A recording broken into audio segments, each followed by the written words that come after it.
Kasama po ang boto kanina. Wala na. May natira pa.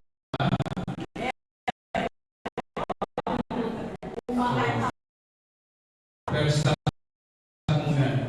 Kasi limited time lang yun.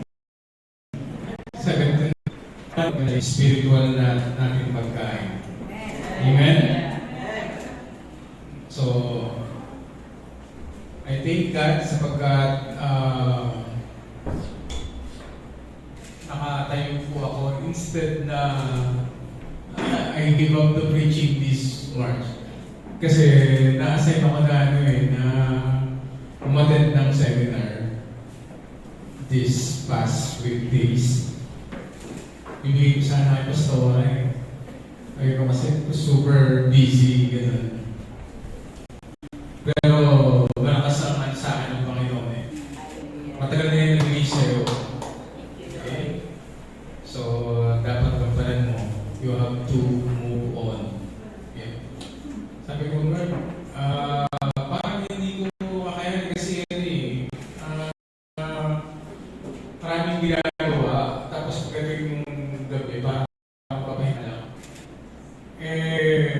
Sa dami ng reason ko, binigyan ako ng Panginoon ng options. Puro maganda yung options. Sabi ko, sige, bahala na.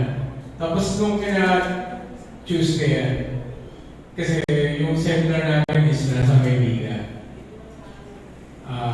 Sa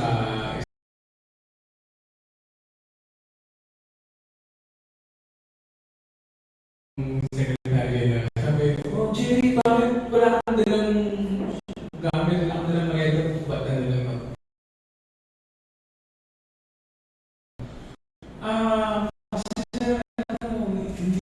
hindi naman kami bigay sa'yo yung ng SDS, sabi gano'n, may isang room, sabi gano'n, talaga ba? Tapos, nung pinagabihan na, pumunta ako sa room ko, ang ganda ng room. Sabi ka, ang sarap-sarap mag-aaral. Napaka-quiet. Sobrang very inviting. So, sabi ko gano'n, wala ka talaga pala akong ibigay. Sabagat, binibigay na isang kaparaanan na just move on. Don't give up. Pagka ang Panginoon ang nagbigay sa'yo ng pagpapala, even if you're money. Okay? So, let's move on.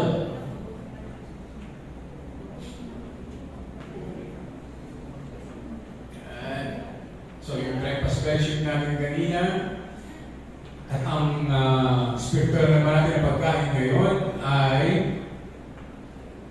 ang ating bagong theme for the March, which is pursuing your goal. Lahat tayo may kanya-kanyang goal. Okay? So, it's March. Pangatlong buwan na natin. Napakabilis po ng araw. Dito po. Tapos na kami ng January and February. We're on our third month for 2025. So, hindi niyo po naman malayan. Anniversary na natin. Alam niyo po, 40 tayo. Diba? Dati, kung ibabalik natin yung panahon na nandun pa tayo sa Bonanza on our first 10, tapos nakating tayo dito on our 20th, tapos ngayon nasa 40 years. Imagine yan, napakatinis. Parang tayong pinagdaanan. Marami tayong problema ang hinaharap.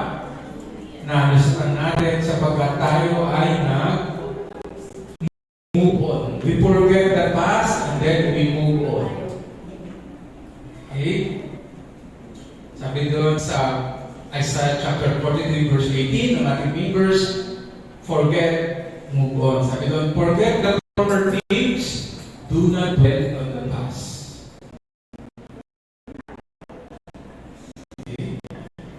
Huwag ninyong alalahanin ang mga dating bagay o isa lang alang man ang mga bagay muna.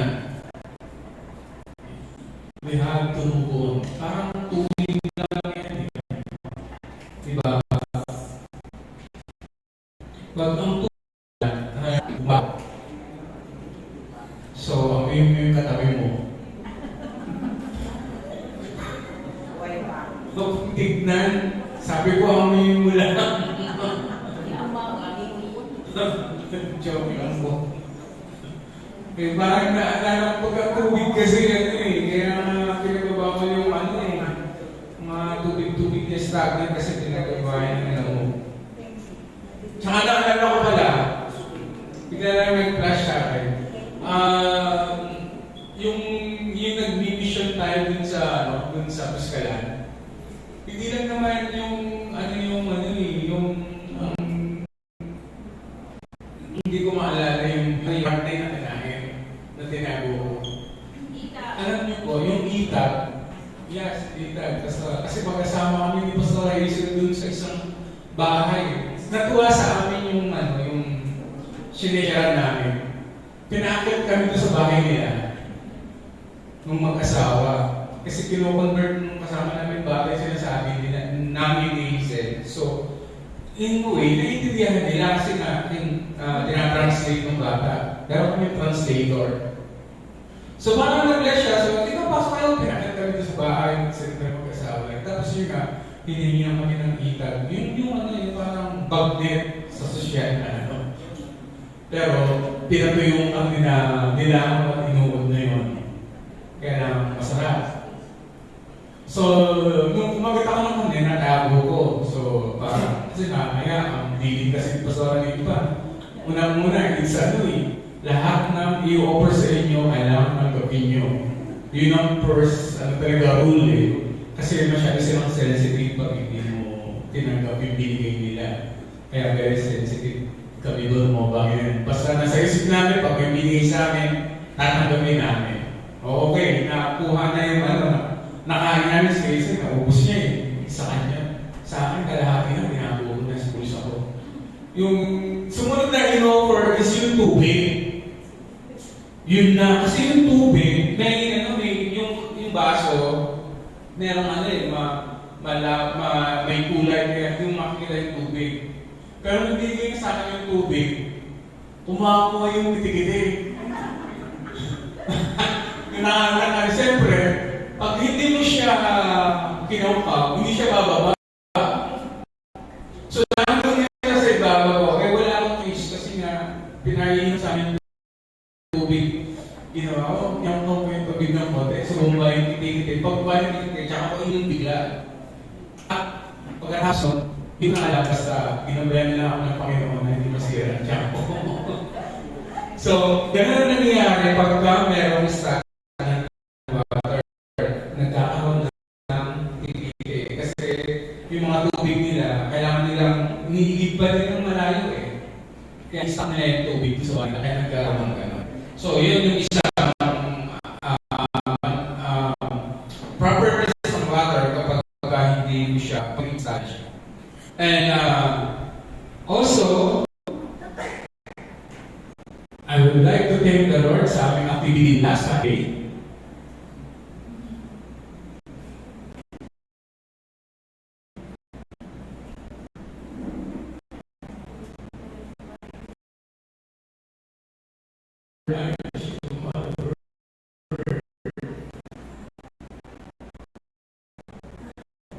Sa ating salamat sa Panginoon sapagkat we exercise yung ating topic for this day that we should move on.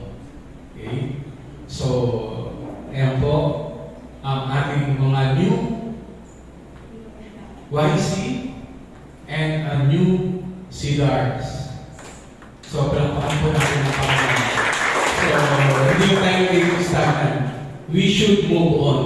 Gusto rin namin ipaliwanag, lalo na sa mga hindi naka-attend na ang ating pong department ay mahalaga ang ginagampanan sa SNK sapagkat madali po tayo nakapag-establish on how we will educate the members of the church. Hindi pwedeng at the same time i-educate lahat kayong pastora. Merong mga stages sa buhay na hindi niya kayang ipaliwanag, na kaya lang ipaliwanag ng ganitong level ng isang YC people, ng isang young adult, at ng isang CDAR. Okay? So, dapat natin makawaan na at huwag tayong maging stagnant-minded na habang bumili ang young couples or cigars or young adult. You have to move to different stages of your life. That's why we're doing the sense of, it's a person the new members of the department. So yun yung pinaka-purpose ng ating department para to educate easily yung mga different departments sa church. Okay? So with that, hindi nahihirapan ng ating mga pastor na i-educate niya lahat sabay-sabay. So meron mga department na para madali yung class A. Okay? So ulit pa ngayon. So, handa na po ba kayo sa ating kakalinis ng salita ng Diyos umagang ito? Tayo po ay manalangin. Purihin ka, Panginoon, sa umagang ito. Paano, Panginoon, ay binusog mo kami kanina na aming physical. Ngayon po, Panginoon, ay nagpapasalamat kami sa ininda mong spiritual na bagay para sa Panginoon. Danahin po, O Diyos, na ang kakain namin ito, Panginoon, kabusugan sa aming espiritu. Kaya po yung Diyos na hinihingi namin ang iyong pagkilos sa bawat isa sa amin na magawaan namin ang mga bagay noon na move on sa lahat ng aming gagawin. Lord, ikaw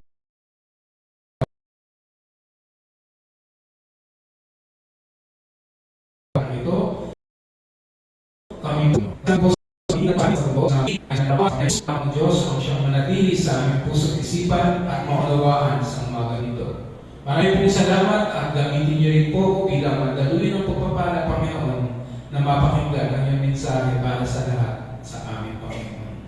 Ang bawat isa, Panginoon, ay nananampalataya, Panginoon, na may gagawin ka.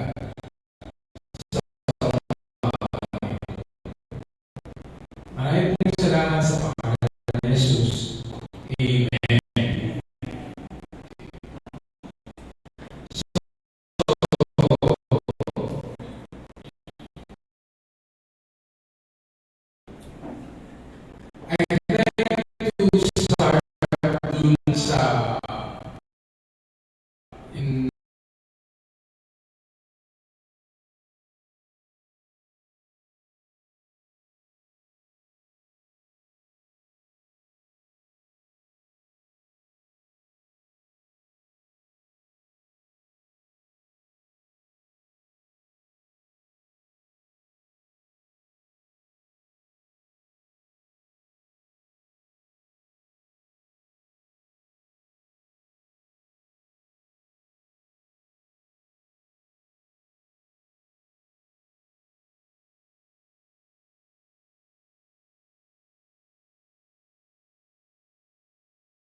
Maganda po yung movie. It discuss about being a good family man and then forgiveness and how you prepare for your life to die. Kung bakit po sinabi po is because the reality is rewind. Okay? Sa totoong buhay, wala pong rewind, walang replay, walang slow motion. Yung parang naglalaro ng basketball or volleyball na i-replay na natin kung talagang mali para mabago na yung decision. Kasi pag sa volleyball, pag kami maling mga tawa, nire-replay. Tapos nakikita, mali yung ano mo, sige baguhin natin. Yun. Pero sa ating buhay, wala pong rewind. At wala din pong time machine, mga ganun. Siguro kung may time machine, siya na yung pinakamayamang tao sa mundong ito. Pero wala pong ganun. Okay? Ang disenyo po ng buhay ng tao ay pa-forward. Okay? Hindi siya pa-backward. Alam niyo po, kahit yung sasakyan, yung mga sasakyan, yung motor, yung salamin natin, doon sa rear, napakaligit. Pag may kotse ka, maliit na gano'n. Kasi ang design pala niyan talaga ay maliit lang, parang hindi malaki, parang hindi distracting. Pag titinignan na gano'n, titignan mo lang yung likod mo, napakasandali lang. Parang tinitignan mo lang yung glimpse. Tapos after that, diretso ka na. Or kung nagmumotor ka, ganyan lang, tapos diretso ka na. Parang tinitignan mo lang. It signifies that yung mga past natin, hindi tayo mag-dwell doon. Parang tinignan na natin sandali, ay, ginawa ko pala ito. That's it. Ganun lang kaagad. Ay, nangyari pala to. So, ganito yung gagawin mo. That's it. You have to move on. Alam niyo po, kaya ang sabi dito, the design of life is forward, not backward. So, don't look back. You're not doing anyway in that way. Kasi, hindi ka naman talaga pupunta eh. Diretso ka. So, dapat, yun ang priority mo. Okay? Alam nyo, sa Hebrews chapter 9 verse 27, sinabi doon na just as people are destined to die and then after that, it's already our judgment. So, that's it. Wala nang replay, wala nang rewind, hindi mo na pwede ibalikan. So, you have to move on. Sabi dito, move on means that you are willing to continue even during times of difficulties. It also implies that you'll be fighting until the obstacles as no matter how huge is it. So kahit malaki ito, or kahit maliit ito, you have to move on. And you don't allow external circumstances to stop you from pursuit of your goals. Hindi mo hayaan na yung mga bagay na yung nakaraan na experience mo ay siyang magiging sagabal sa iyong pag-move on. Kasi maraming mga bagay na na-experience natin, kadalasan, di ba? Frustration natin, ang hirap mag-move on.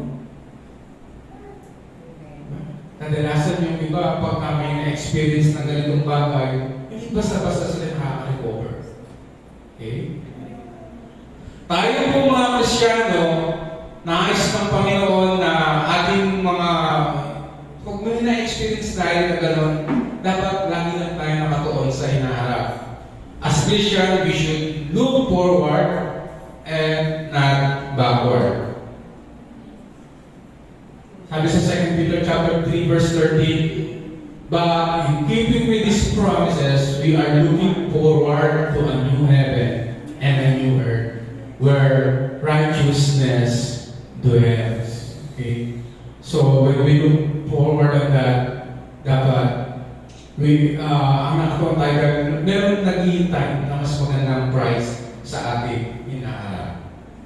Alam niyo po, maging ibang mga disenyo, it's very obvious. Tulad ng mga aeroplano, wala siyang mga side mirror. Kasi ang design talaga sa kanya is to move forward. Di ba?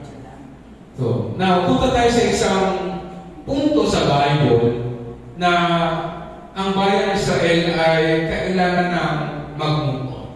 Okay?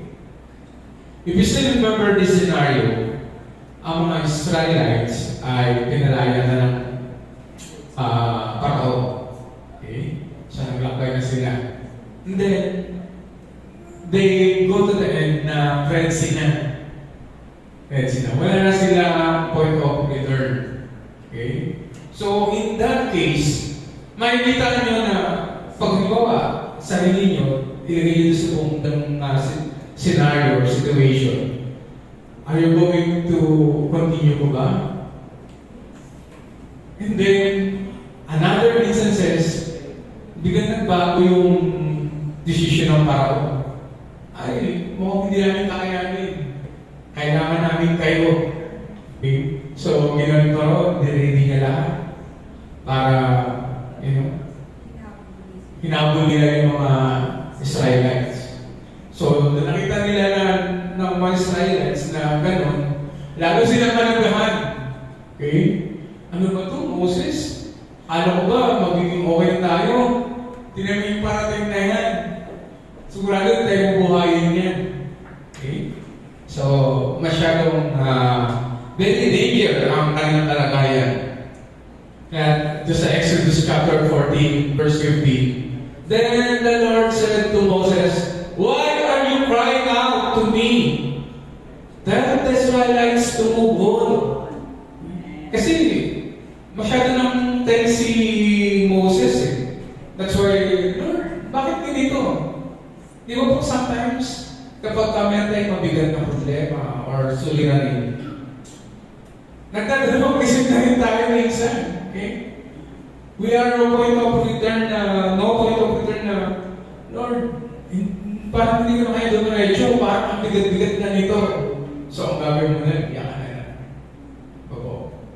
Naalala ko nung kami ni Lexi, nandun kami sa ospital. Nung sinabi ng mga doktor na ganito yung situation mo, then anong doktor yung situation mo, wala na yung kami magawa. Umiyak na kami na umiyak dun sa room, halos bahan na namin yung room, pero at the end, nung pag-iyak na yan, pinakan mo ka ng Panginoon. Okay?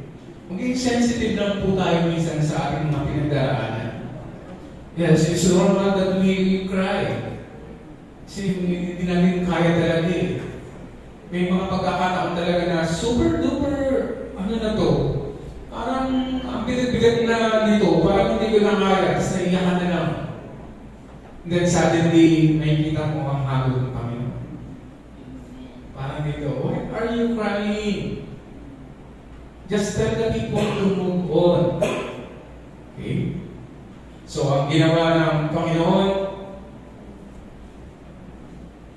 alam natin ang mga sumunod na nangyari. Okay, niligtas sila ng Panginoon, nakatawid sila ng maayos, namatay mga pagkatapos sila makatawid, nalunod yung mga mahabol sa kanila, and then they successfully nakarating sa kabila. Okay? So, when I'm studying that, sabi ko, di ba? Alam ko kung naisip ko ito eh.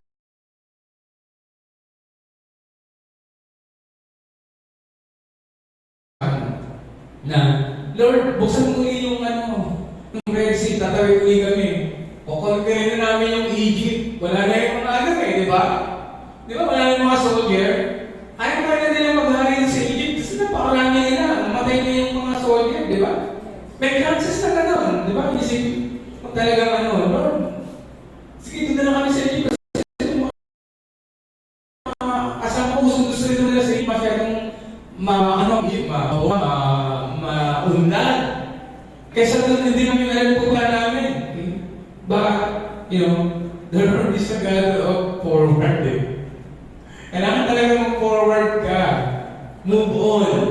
Okay? Walang back. Yung mga niyo po. Sa istorya ko talagang dapat, whatever happens, pag sinabi ng Lord na mag-forward tayo, move on. Move on. Okay? Binibigyan ka na lahat ng chances ng Lord, binibigyan ka na lahat ng pangitay, nakikita mo na naka-green lights lahat. Bakit hindi ka pa mag-asawa? Green lights na rin. Pinapakita ng Panginoon, ito na yung mga bagay na dapat mong gawin. Okay? Mag-aral ka, tingnan mo, ito ang gawin mo. Pinapakita na sa ng Panginoon, you just need to move on. Don't go on backward na. Parang hindi ko kaya yan. Okay?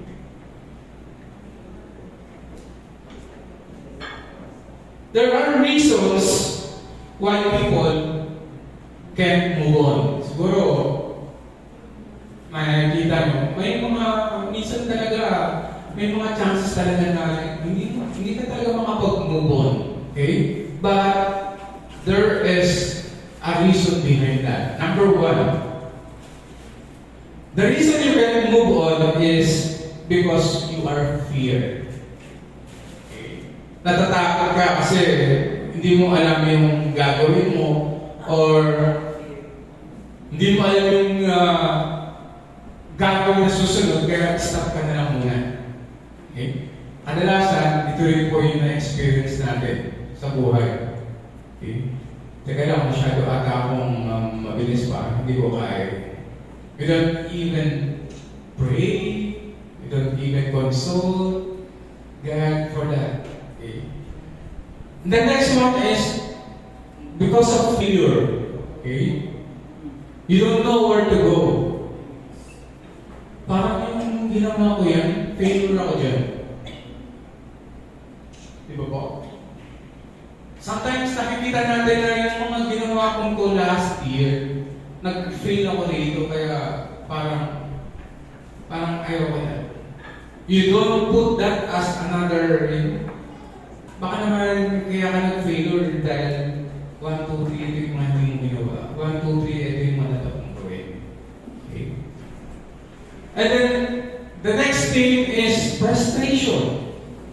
The reason why you can move on is because of frustration or feeling of uncertainty and insecurity. Kasi hindi ka ng secure kaya ayaw mong gawin. That is frustration. Why we need to move on is baka dapat natin alamin na there's a plan ng Panginoon para sa atin. Okay? Kung minsan kinakakala natin na ayaw natin umabate kasi maraming Red-Sea, maraming fear, maraming failure. Kasi yung Red-Sea signifies something na it will hinder us. It also represents something, a problem or a challenge. Kasi it's, kumbaga, yun yung very, very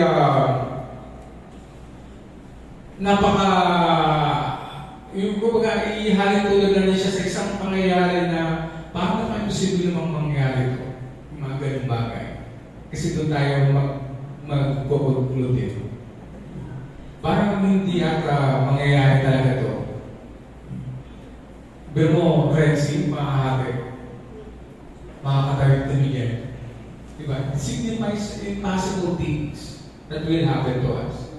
But if we should move on or listen to what God states to us, then when it will convert into successful things. So, when we move on, how do we need to move on? Or why do we need to move on? Ba't kailangan ba tayo natin mag-move on? Okay. Kailangan ba talaga natin ito? Okay. So, kanina, kumain tayo ng boto, umayon tayo ng kape. So, wala tayong tendency na matulog. Hallelujah! Amen? Yeah. So, samahan natin. Kumain tayo ng spiritual. Okay.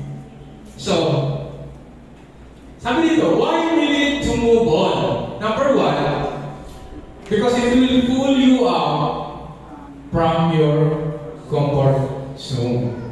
Kasi dun tayo maiaalis sa ating mga kinamulatan. Yung ating kung saan tayo masaya, kung saan maganda ang pakiramdam natin. Dito lang ako, hindi ako mamumpon. Kasi ito lang ako, ito lang yung kaya ko. Okay?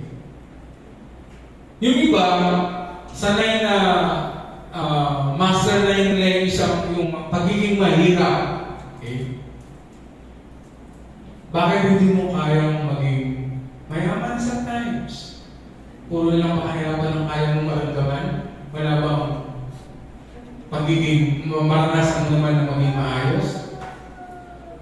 Kasi inisip natin na baka masaktan ako or baka mabigo ako. Kaya dito na lang ako.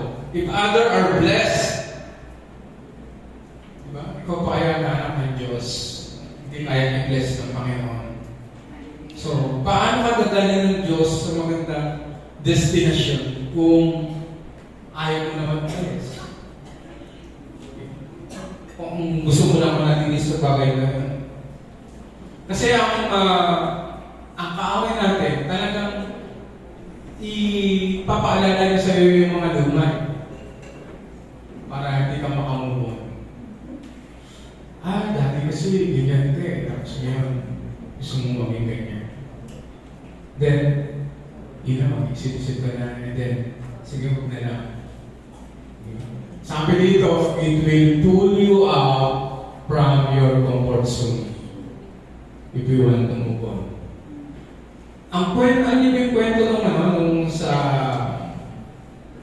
nung isang designer ng isang magandang billboard. Okay. Ang kwento niya, na-publish ko sa isang magazine. Wala na silang mapera-pera. Kaya kanya na lang pag-aari ay yung kanyang relong maganda.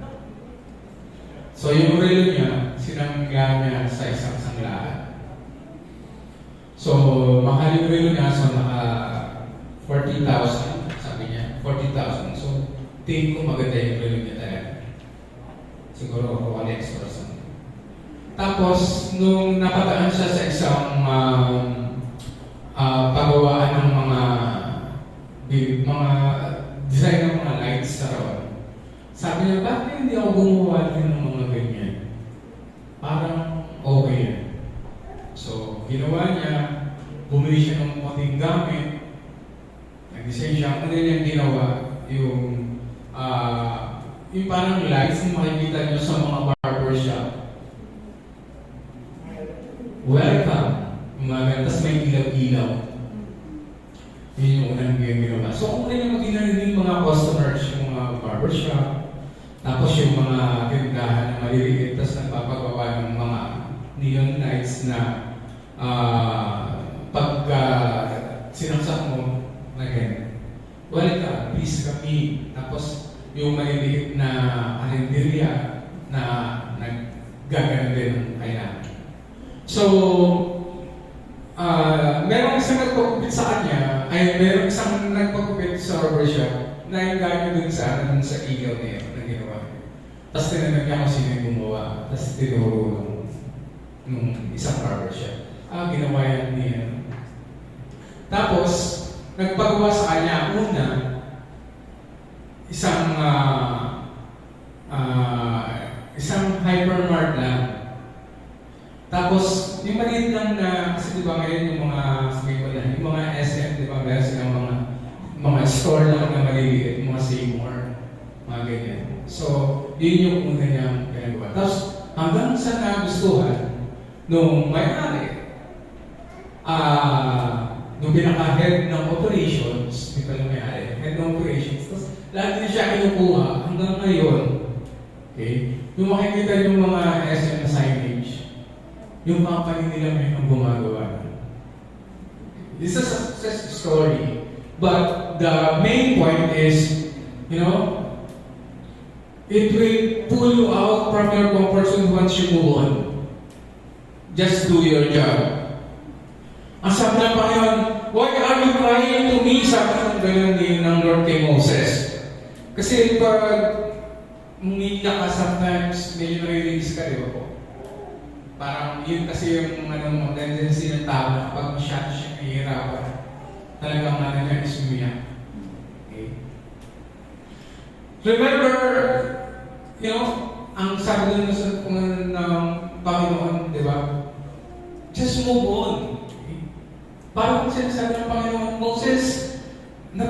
Napapayaan ko ba kayo kung tayo yung nasa ilan? Nagutom ba kayo? Naligtas kayo sa mainit, sa malamig, di ba? Merong pagkagabi, meron silang fire. And then pag umaga, nasa silong sila ng ulan. Hindi sila pinabayaan ng Panginoon. Okay? Parang sa atin, sa mga sandalito, you know, SNV, did napabayaan ko ba kayo ng time ng pandemic? Napakahirap ng time ng pandemic. Parang, ang tingin ko nga, nung umpisa pa ng pandemic is this something na talagang umpisa na ang tribulation na magkakaroon ng tagutom, gano'n. Medyo kinakabahan po ako. Pero you know, as day goes by, napoprovide ng Panginoon yung pangangailangan namin, ng pangangailangan natin. From the medicine up to the food. Napakahirap nung time na yun. Pero pinakita ng Panginoon, no, don't cry. Just continue to move on and I will do my part. Do your part also. And now we're still,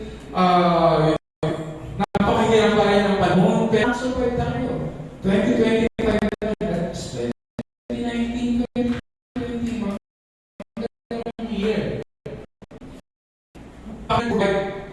Just continue to move on. Yes, umiiyak tayo, but for a limited time only. Okay? Huwag tayong puro mag-iiyak. Dapat limited time only lang. Maging mindset natin yan. Yes, umiyak tayo ngayon, but tomorrow, it's another day. Let's do our part. May dadaan tayo ngayon. Napakahirap, yes. But always, in your mind that laging may solusyon ang Panginoon. When God tells you to do something, always do what He says. Even if it doesn't make sense to you. Na-experience mo na po ba yan? Na, kasi, malalaman mo na lang, na supersedes mo na, nalampasan mo na, doon mo realize na, kaya pala, ito ng Panginoon, kasi meron siya. Bigla mo nalang maintindihan, may sense pala. Kung bakit nag-aaral ng gano'n. May sense pala, kaya pala tayo dito pinunta ng Panginoon. Di ba? Kung nanatili tayo doon, I don't know kung anong issue natin, ang church natin. Compare sa church na meron tayo ngayon. Hallelujah! Lakpakan natin ang Panginoon.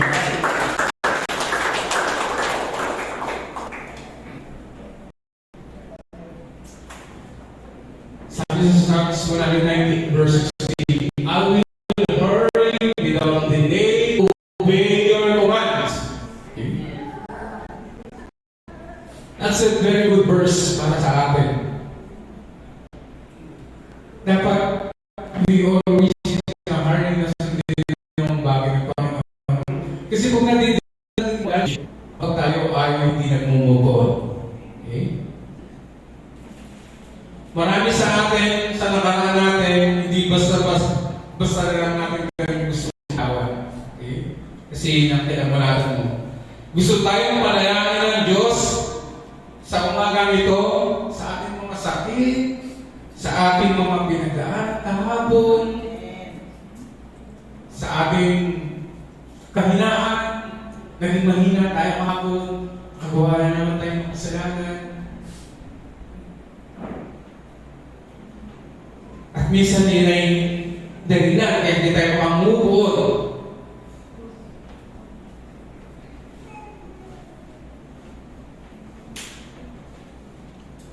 In Exodus chapter 14 verse 12, sabi ni Moses, kailangan mo na palayain ang mga bagay-bagay na mas mainam maging malaya. Okay? Kasi nung time na yun, nakikipag-argue pa siya na bakit kami papapunta doon na mas maganda yung buhay natin sa age. Okay. Dahil gusto ng Panginoon na mapalaya tayo sa mga bagay na ating pinagisnan. We go forward is the better options. Kaya sabi ng Panginoon, tell the Israelites to move forward. Basta mag-move forward lang kayo. Now, it releases the unchanged from your painful past. Kasi naka-chain ka. Yung nagsisilbing chain. Kadalasan, it talks about our hidden sins. It can move you, brothers and sisters, once you have it. Although, in some cases, you can go on, but I tell you, you cannot move on once you have that. It will unchange you from your painful past. Yun lang ang magpapalaya sa iyo. I don't know, it's the best of God, but think about it. Kung meron kang nakaraan, or tendency, or meron kang pinagdaanan na hanggang ngayon, hindi mo pa ito ibinibigay sa Panginoon, then you're one of this. Naka-unchained ka pa rin hanggang ngayon, and hindi ka makakamove. We told you this would happen in Egypt. We said, please don't bother us, let us stay and serve the Egyptians. So, ang tendency mo na lang is, balik na naman sa dati. Yun na lang din ang gusto mo. Okay? Kasi, nakatali ka na doon sa bagay na yun.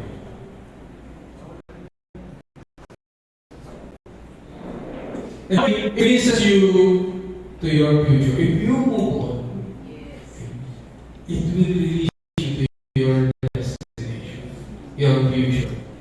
Umakbang ka, brothers and sisters. Ang paa natin ay dinesign to go forward. Hindi yan dinesign na paa mo ay nakabaligo, nakaharap sa likod. Si Michael Jackson ay nakakagawa ng yung mundo. Pero ang paa natin ay dinesign to go forward always. Okay?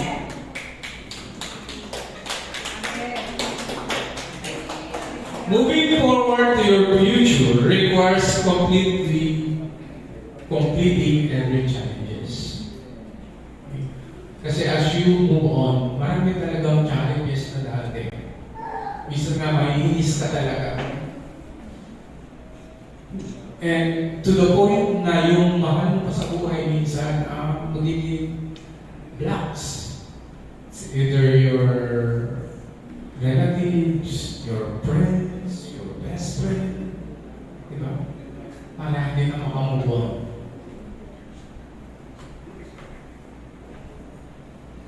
And as we know from experience,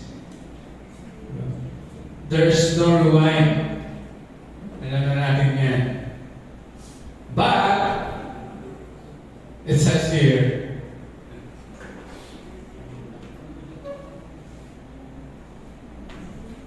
the Red Sea, the wilderness, the Jordan River, the inhabitants in the promised land, those are your, stumbling block or yun yung mga magsisilbi sa yung blocks as you move on.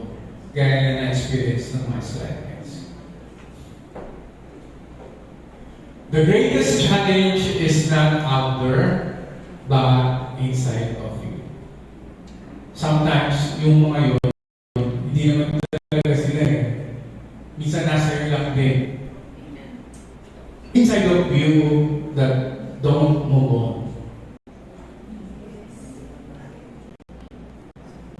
Okay.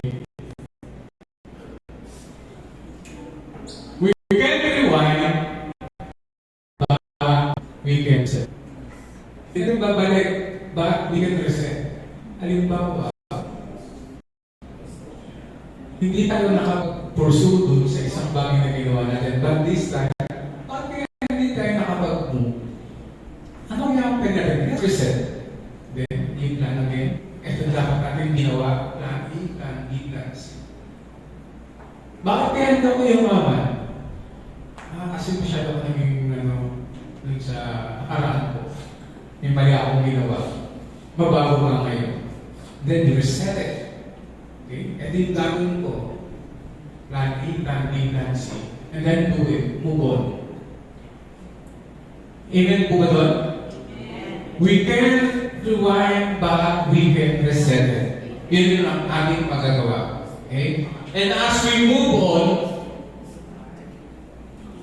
we can choose to make different decisions.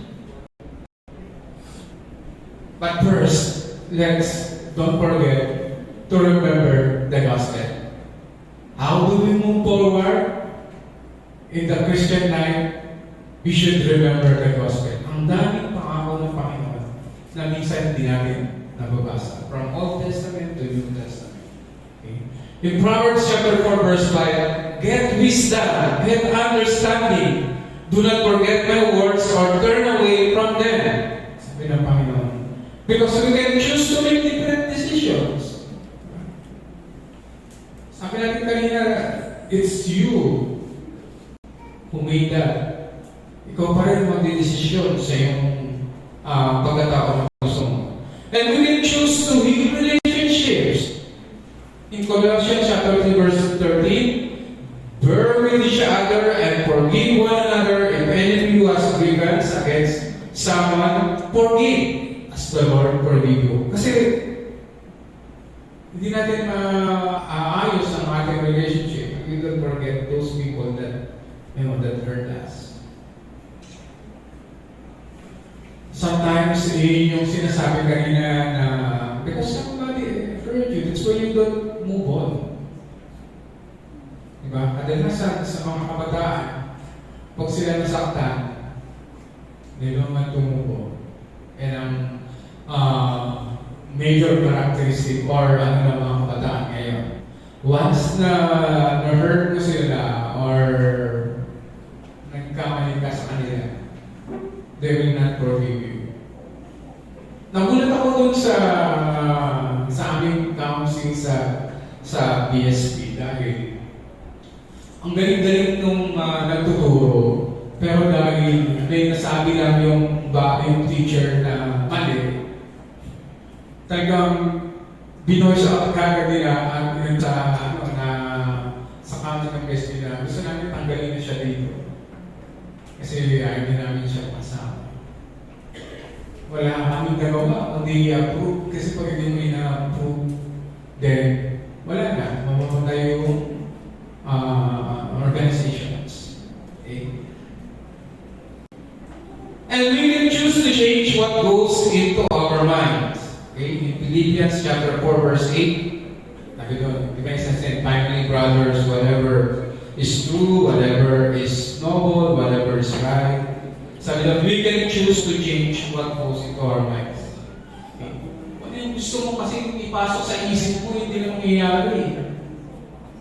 Okay? Kung yun ang laging iniisip mo, yun talaga yung gagawin mo. But brothers and sisters, remember the gospel, whatever is true, whatever is noble, diba? Whatever is true, napakahirap nun. Dapat you stick on it.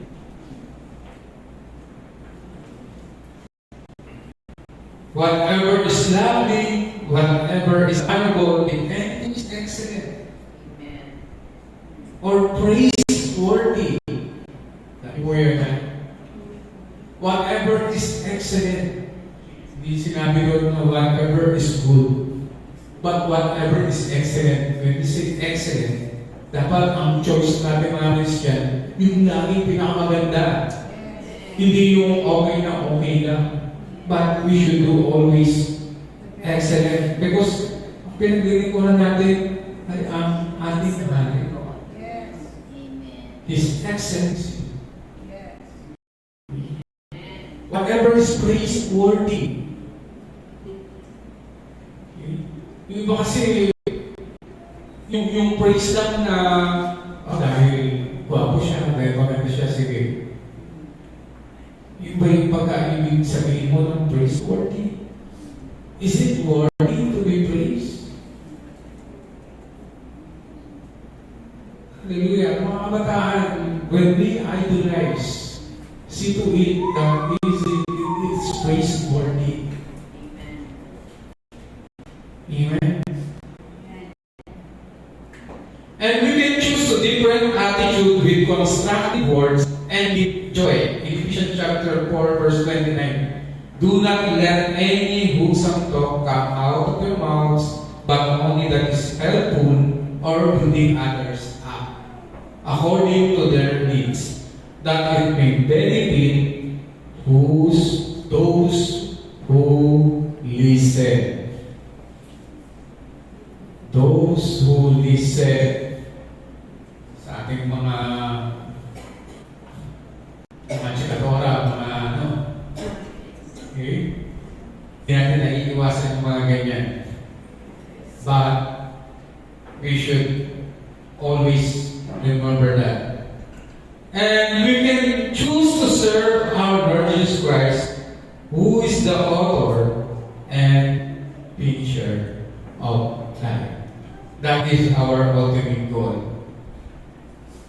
To serve our Lord. Okay?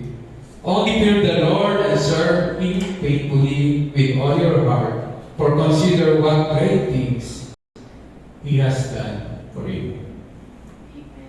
Always consider that na once nung time na hinawa ng Panginoon dun sa time na hindi pa mananampalataya, that is a great blessings na yung sinasabi na kahit konti pagtanaw ng loob, tanawin mo yun sa Panginoon sapagkat buhay ang kapalit nun. Kung ikaw ay hindi kuha ng Panginoon, nandun ka pa rin. Walang bagay na makakapagpalit nun or makakabili nun. Okay? Sa kaligtasan na bigay sa'yo ng Panginoon. Okay.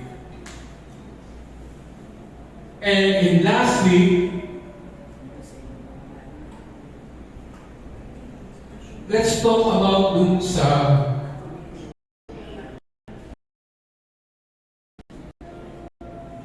forget is move on. Kasi hindi ko masyadong binigyan ng points about yung sa forget. Because when you forget na yun, tama na, wala natin palabarin. Di ba? Ang lasang dalawang argument natin. Ang mahirap kasi yung move on. Dahil kaya tayo nag-concentrate. Okay? So, bigyan lang natin ng isang mabilis na thinking, yung forget. I think it's crucial to try and clarify what forget means. When we trust in the gospel through faith alone, God justifies us. Salvation is a one-time event. Nung time na, binigyan natin sa Panginoon, pinogyan naman lahat ng Panginoon yung mga kasalanan natin, di ba? Sinihin niya tayo. And that's it. Pinaalala ko ba ng Panginoon sa'yo na Maureen, dating ganito eh. Di ba? Jervis, ganito dating ginagawa mo eh. Di ba? Arvin, naiinis ako sa'yo dati eh. Mga ganun. Ami, ganitong ugali mo. Hindi pinaalala ng Panginoon yun. That's the easy thing that we can think of when God forgets our sins. Hindi niya yun pinapalala sa'yo. Okay? He sees us as a new creation in Christ. Nothing can ever take us from the love of God. Parang bago ang tingin niya lang sa'yo, palala, ikaw yung bago, pagkatao.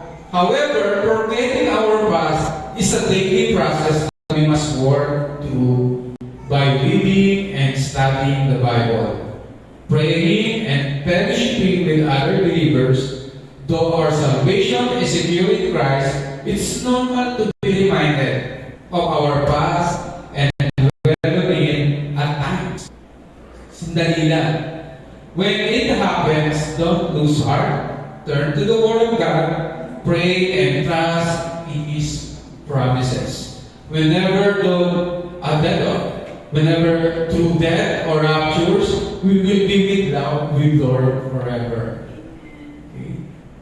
Dahil yung mga magagawin yan, sandali lang yung compare dun sa ibinibigay or pangako ng Panginoon sa atin na habang buhay. And we cannot change the past. So there is no use of worrying or upsetting about it. We all make mistakes. But we can learn from them and move on in faith. Okay? Let us remember that God has wiped out our past clean and has given us a new beginning. As we move on, let us focus on the prize of the upward call of God in Christ Jesus. Doon tayo nakatingin sa Panginoon rather than that. Okay? Life is a journey na ating ginagampanan sa mga sandali nito. Okay? Purihin po ang Panginoon. We should always put in our mind that we should move on. Alin, tayo po'y manalangin. Purihin ka, Panginoon, sa biyaya mo, Panginoon, sa mensahe na ibigay mo sa amin sa tanghali nito. Dalayan ko, Panginoon, as we move on, we always remember the promises of your word in the Bible. Dalayan ko, Panginoon, na magsilbi itong gabay sa amin, Panginoon. Huwag namin kalilimutan ang mga bagay na ito, Panginoon, na yung binigay sa amin, Panginoon. Na yung salita ang magsisilbi namin gabay sa araw-araw ng pamumuhay as we move on. At hindi kami magkasala laban sa inyo. Maraming pong salamat sa paalala, Panginoon. Sa umaga nito, pinupuri ka namin, pinapasalamatan. In the name of Jesus. Amen.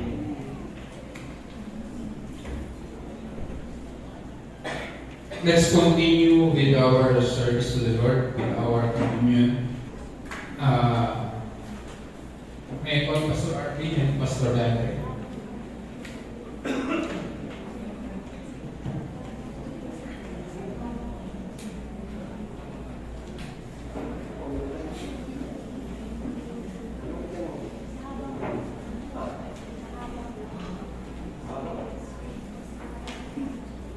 Well, Edwin, ito mo kayo isa.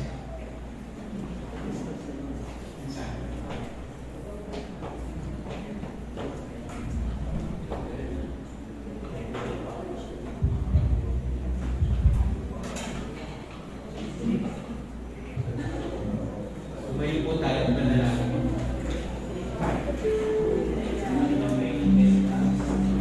Panginoon, maraming salamat. Dali nga, Panginoon, sa mabuti ka. Salamat, Panginoon Diyos, sa pagkakataon mo sa amin. Salamat, Lord God, sa aming mga kasalanan na nilibot mo. Hindi ay buhay sa iyong panawagan. Salamat, Lord, sa Panginoong Jesus na nag-alay ng kanyang buhay at naglinis ng dugo para sa amin. Kami, Panginoon Diyos, ay marapatin mo na tulungan, Panginoon Diyos, ng mga simbolong ni Panginoon na sumisimbolo sa iyong katawan at sa iyong dugo. Tawarin po kami sa aming mga kasalanan, rapatin at linisin. Sa iyo, Lord God, ang papuri sa matamis na pangalan ng Panginoon Jesus. Amen.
siya'y pinagkanilo, ang Panginoong Yesus ay tumungkot ng tinapay, nagpasalamat at pinagpira-pira sa iyo. At sinabi, ito ang aking katawan na inihandog ko para sa inyo. Gawin ninyo ito bilang pag-alala sa akin. Matapos magkabunan, lumungkot din siya ng kopa at sinabi, ang kopang ito ang bagong tipan na pinagtibay ng aking dugo. Tuwing iinumin ninyo ito, gawin ninyo bilang pag-alala sa akin. Sapagkat tuwing kakain kayo ng tinapay na ito at iinom sa kopang ito, ipinahayag ninyo ang kamatayan ng Panginoon hanggang sa kanyang muling pagparito. Tayo po yan. Eternal God, we ask you in the name of our Son, Jesus Christ, to bless and sanctify this bread. Because we still remember, God, during the time that Jesus Christ gave His life for us. Sabay-sabay po natin tayo.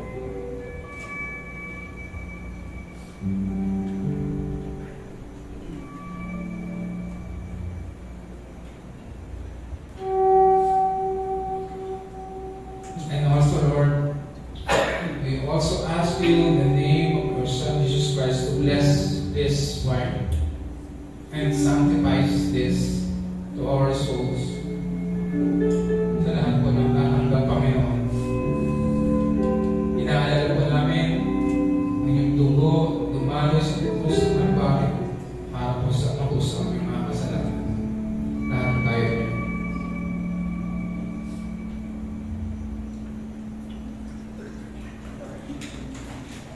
Hallelujah. Lord, we praise and thank you. Pagkat pinaalala mo sa amin, Panginoon, muli ang isang napakalang bagay na ginawa mo para sa amin. Pwede ng salataya para sa aming kagalingan na Panginoon. Sa buhay na walang hanggang sa muli na kami iyong makasama, Panginoon. Marami pong salamat. Purihin ka sa pangalan ni Jesus.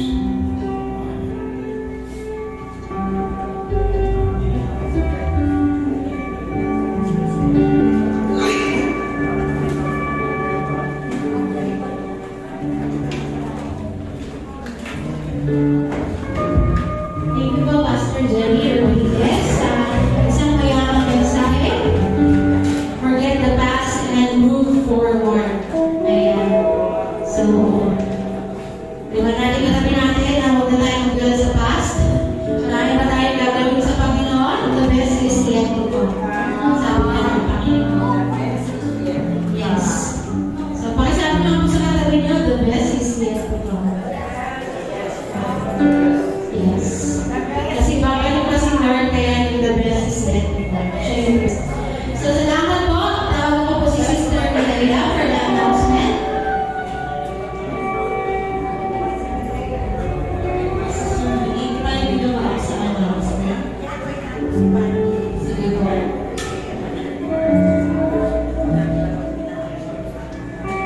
Patuloy po namin ang pagkakita sa ating evening service every Wednesday at 6 p.m. via Zoom live at the City official page under Pastoral in Pagrama.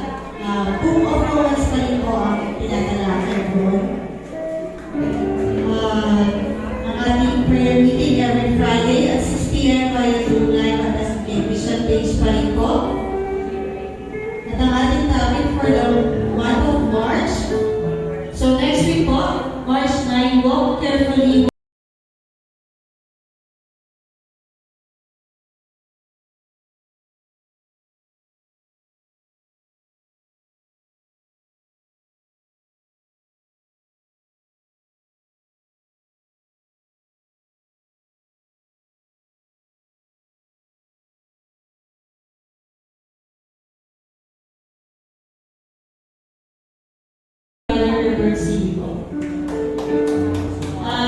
Next week po, para sa ating Asher and Marsha, Sister Annie Duazo, Sister Annie Duazo,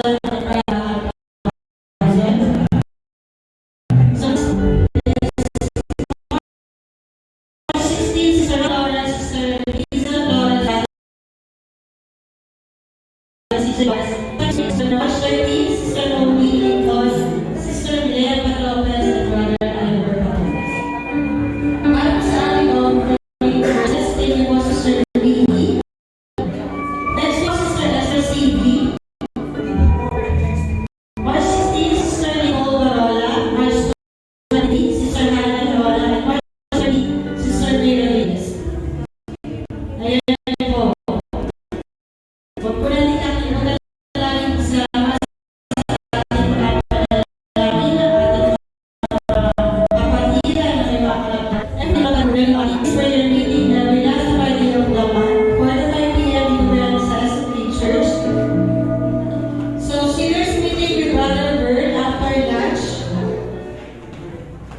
YC, YA, and youth meeting with Brother Bird on March 9 after lunch week po.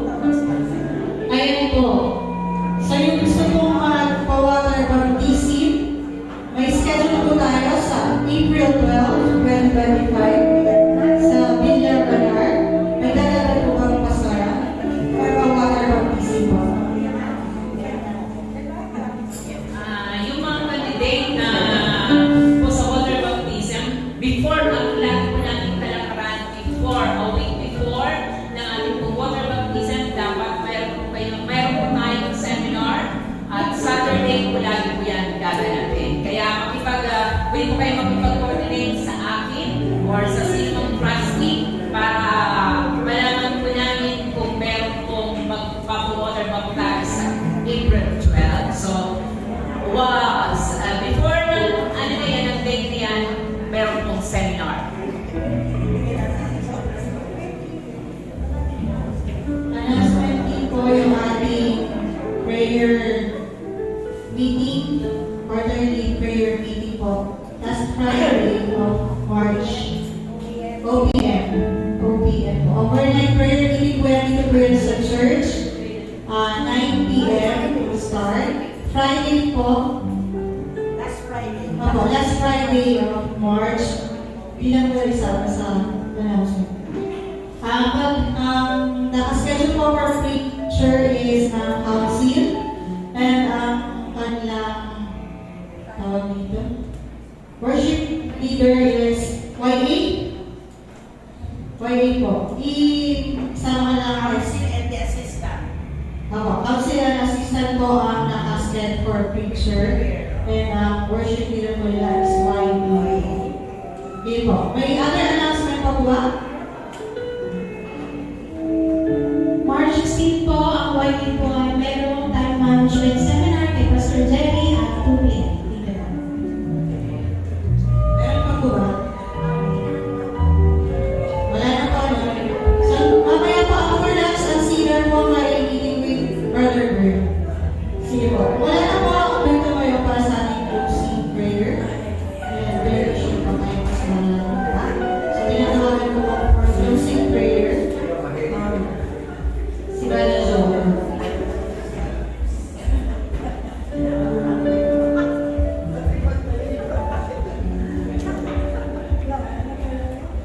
Ay, may manalangin. Maraming Diyos ang nagsasabi sa isang mayamang salita, Panginoon. Tuloy na po, Lord God, na nabibuhay isang mga na kailangan mag-move forward para sa inyong gawa, Lord God. Ibigin mo ang mga sa Panginoon sa ilalagay ninyo na ang mga salita.